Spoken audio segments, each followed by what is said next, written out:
like you already have work permit, so you hired as a food service supervisor, so you applied PR. Then officer, if asked, like you don't have any work experience as a server or food service supervisor, how can you get these positions? But then employer can say, like, he or she has 2 years of diploma in Canada. So this person has a postgraduate work permit. So good at English and high level of education.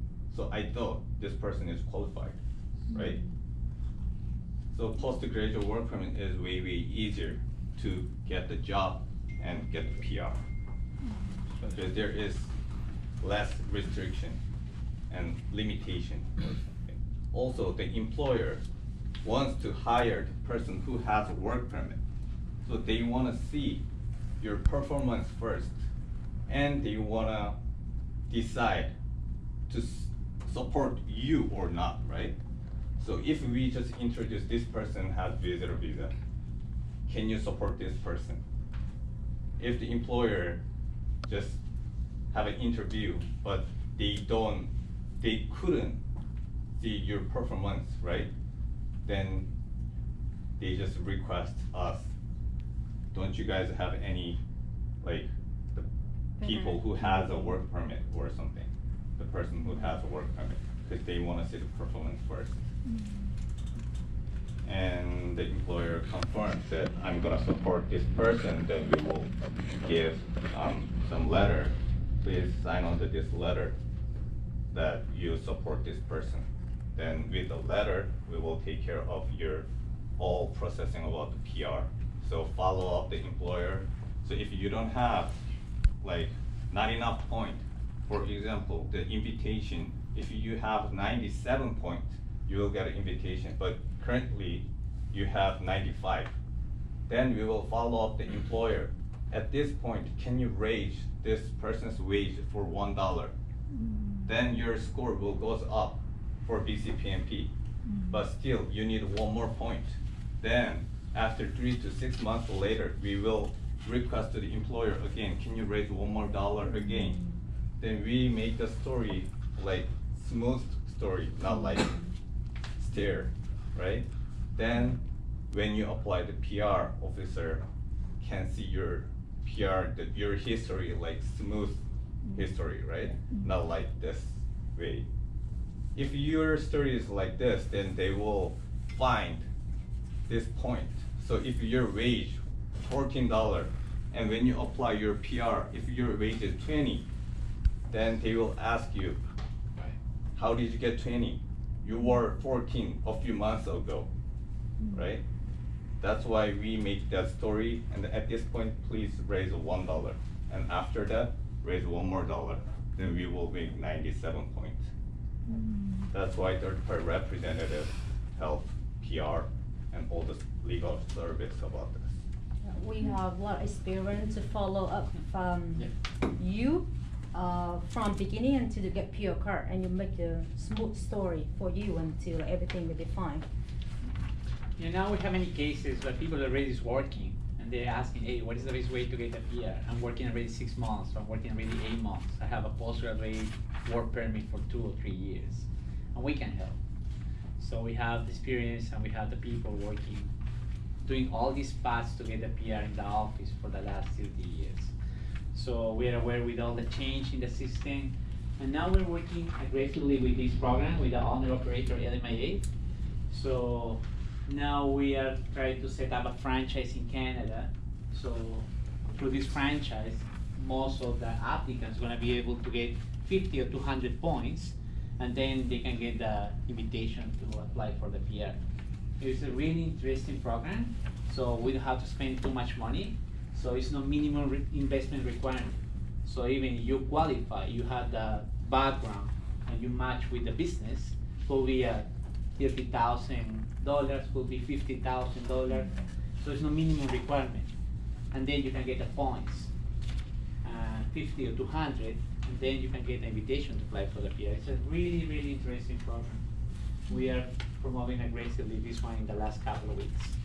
We got around 7 or 10 successful cases in the last couple of weeks in the office, most of them from Vietnam or from India. So that's why we are really confident about this program and about the results of this program doing this small investment for the PR. Yeah. So George, sorry, sure. can you tell me a bit more about that owner-operator work permit? Like if they have to buy like a business or they can establish a new business? There's or- two ways to apply for the owner operator. One is a business proposal, Mhm. and you have to propose the government a business plan. So we have to create a business plan, we have to match the background the applicant has. And then, so the government is gonna get a consular, well, it's not consular, interview with you. And at the end of the interview, they're gonna decide if you qualify or not for that program. It's really interesting. And the other way is doing the investment. Can they buy a franchise? Yes, you can buy a franchise. No, to owner operator. I see. So you can buy even a franchise. You have to buy existing business, or you can create a new one. Okay. So, and again, it's no minimum requirement. Yeah.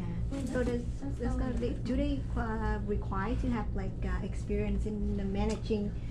You have to show up Yeah. experience in Yeah. that business. So that's that's why you more- have to match your background with the Yeah. investment. So that's gonna be more for any, for example, they're students, so they have any family member that managing a business in Vietnam, then they have, Yes. yeah, they wanna open like an office or open a Office. business here.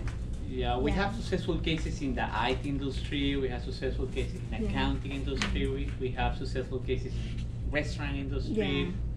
It's really various. So the Yeah. business plan is very important. Mm. Business class is really important, or doing the investment already.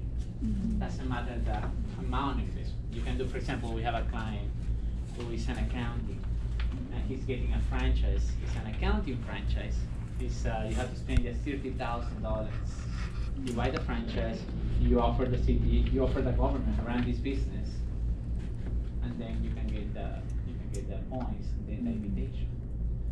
So we are setting up a food franchise. It's not expensive. It's just $55,000. We have a barbershop. Where is it? Like, does it have to be outside of the Greater Vancouver or Doesn't can matter. it be in the Could be Greater downtown, could be outside Vancouver. Mm. Location doesn't matter in this case. It's no location need, it's no minimum requirement need, so investment need. It's really interesting program. Is this a new program? Well, it's not new, but it's something hard to identify because you apply for your own for the LMIA. I mean, Right. the owner operator as a program doesn't exist with that name.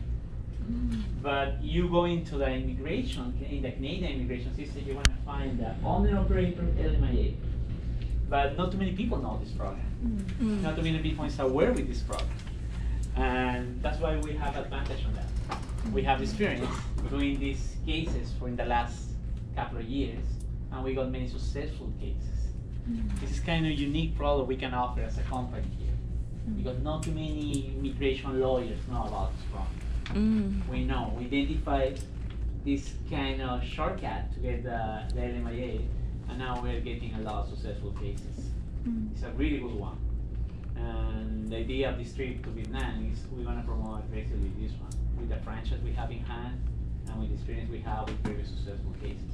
Already have set up around 12 meetings with prospective clients.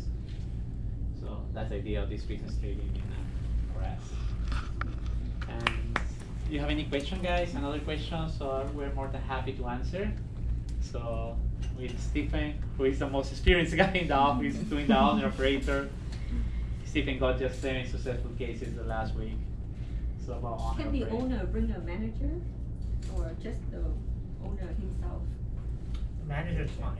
Oh, Yeah, yeah. Yeah. All right. So thank you. Thank you so much. Thank you very much for your sharing. Thank you. Good time. Sorry. Chúng tôi đã kết thúc phần thuyết trình về immigration.